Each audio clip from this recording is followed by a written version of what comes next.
चाचा खैरू ने ये बात सुनी तो वहीं उस सूटेड बूटेड शख्स को अपने कंधों से उतार कर नीचे कीचड़ में फेंक दिया। ये बातें हैं उस वक्त की जब अंग्रेज सरकार की हुकूमत हुआ करती थी और अंग्रेज सरकार के मुलाजमीन को देखकर किसान अमूमन छुप जाया करते थे, मगर महकमा माल से वाबस्ता लोग या खासकर पटवारी को देखकर किसान उस वक्त बहुत ज्यादा खुश हुआ करता था और किसान की ख्वाहिश हुआ करती थी कि पटवारी उसका मेहमान बने।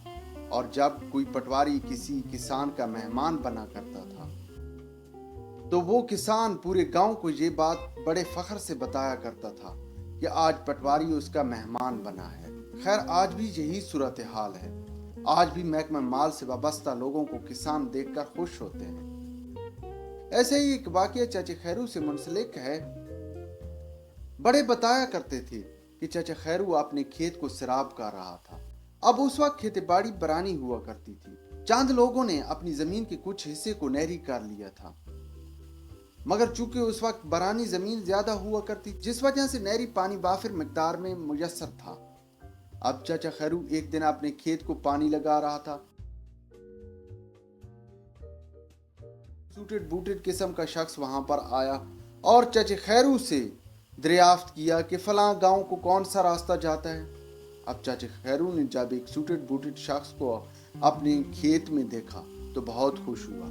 चाचा खैरू ने समझ लिया कि ये किसी मौजे का पटवारी है। अब चाचा खैरू सबसे पहले तो अदाब बजा लाया।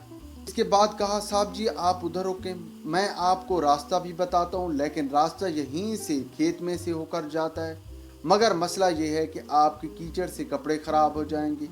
आप वहीं रुके, मैं आपको कंधों पर उठाकर अपना खेत पार करवा देता हूँ।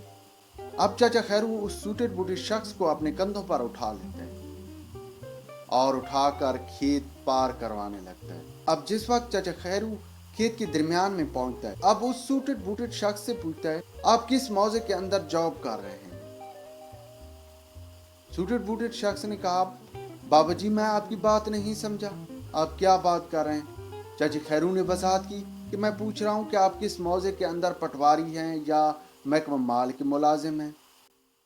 मैं तो एक स्कूल टीचर हूँ और स्कूल जा रहा हूँ। चाचा खैरू ने यह बात सुनी तो वहीं उस सूटेड बूटेड शख्स को अपने कंधों से उतार कर नीचे कीचड़ में फेंक दिया।